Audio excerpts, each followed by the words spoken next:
Okay, this is going to be day 2 for weights. The first one is going to be a deadlift reverse curl to overhead press. So what this is going to prepare you for is the hang clean. So in weeks 5 to 8, you're going to move to a hang clean instead of this movement. So it's just going to prepare you. So you can start with the bar if you're not, most of you start with the bar or low weight. You can do it with dumbbells as well. So you're going to start from here, so the deadlift position, and then you're going to bring it up, reverse curl, and then press overhead. So I'm going to show you it from the side and tell you what I don't want you to do. So in the deadlift, I don't want you arching your back or leaning too far forward. You can bend those knees about 20 degrees. So you're going to stand up, reverse curl. You can kind of throw it into one movement. So instead of deadlift, reverse curl, press. If you're feeling good, you can deadlift, reverse curl. That's just going to prepare you for the clean, which is going to be here to here. So again, deadlift, reverse curl, press. With the press, just watch that you're not arching your back to get it up. If you are, that's too much weight. Just lower it a little bit. So after you do all those, same stretch as day 1, you're just going to stretch your hip flexors out. Then you're going to move to the split squat, stretch of the chest or quads, and high incline press. So I'll show you the easy way first. A split squat can just be as simple as this. If you want to move it to, this is an RFE or rear foot elevated squat. So top of the foot is on a bench, it's usually about the right height, and you squat down and back up. So just make sure that you're not arching your back when you get down here. Depending on the person, you can take an extra step out so that you don't touch your knee to the ground, or you can come in close and touch. It also depends on the height of the bench and your personal preference, so that's totally up to you.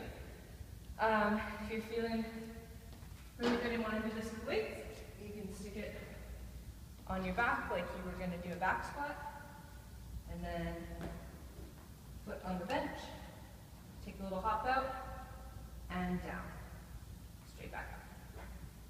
So the weight just makes it a little bit harder.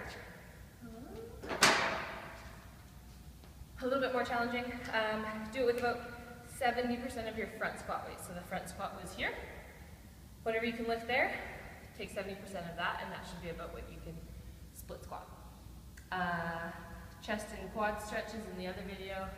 Just stretch out here, quads are here.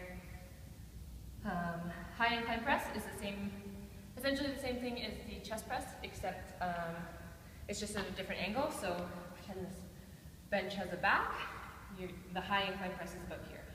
So it's kind of like halfway in between a fly and a bench press.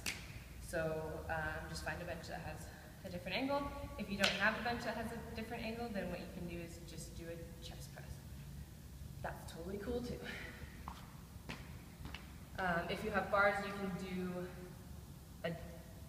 like a chest dip, so a tricep dip. It looks similar to that, it's just a little bit different. So if you guys have bars, just let me know and I can show you how to do that. A horizontal pull is anything like a rowing motion. So what I'll just demonstrate here is what I would call a bench row. So you're going to be here and then pull straight up. So the object of the game is squeezing your shoulder blades together. You can do it with barbell in both supinated and pronated grips. So you can just bend over and then you're rowing straight up into your stomach.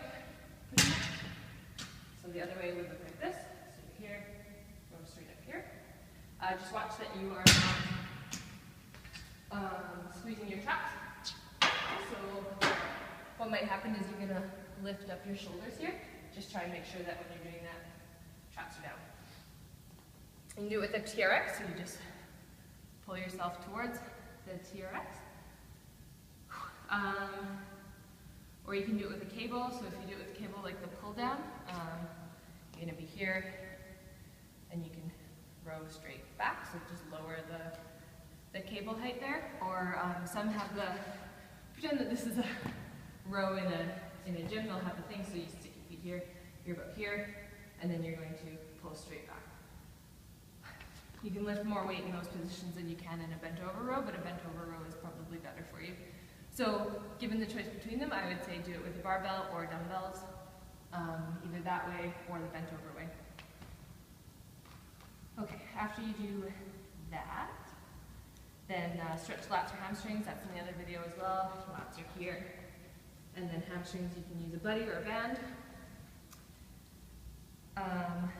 Modified straight leg deadlift. So what that's going to look like is, you're going to do it with weight or a barbell. You can do it this way. So you're going to get a little bit more bend than you would in a normal deadlift. Straight down and back up.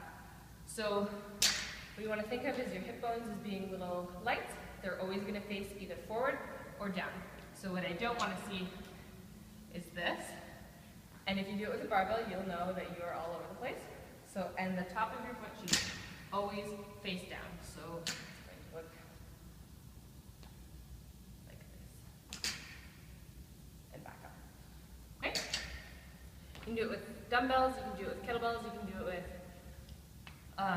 any variation of weight. You can also do it just with body weight, which would just look like that. A little bit more balanced. I'm tired, so give me a break. And then dead bug again. So you can have weight above your head and do this. A progression 2 would be to have 2 kettlebells or a dumbbell and hold them up here. So that's just going to engage your lats and make it a little bit harder for you. That's it.